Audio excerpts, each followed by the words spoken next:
I was facing all the sunlight while our feet swung freely from the bridge. The bridge.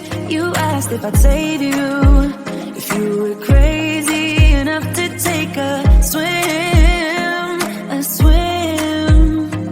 I tried to make you see that my shoulder is ready for you to lean on. So why, oh why do you still flee when you know that you are the one?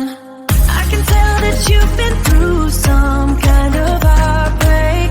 All I ever been with you is faithful like a blind girl's dog. Every time I give you love, you still look so doubtful.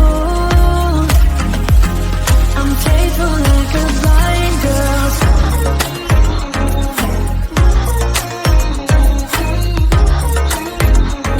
I'm faithful like a blind girl's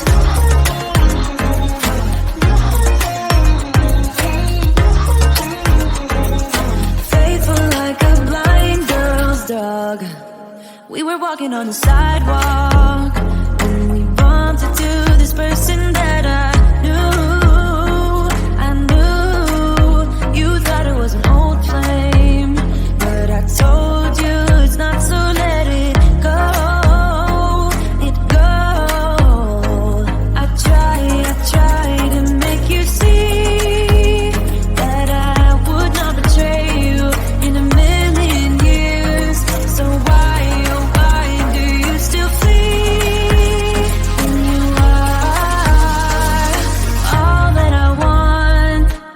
I can tell that you've been through some kind of heartbreak. All I ever been with you is faithful like a blind girl's dog. Every time I give you love, you still look so doubtful. I'm faithful like a blind girl's dog.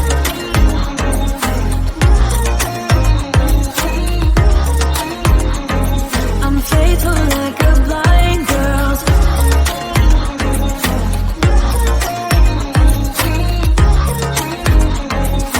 Faithful like a blind girl's dog. You got some trust issues, though I admit it's cute, but there's too many disputes with you.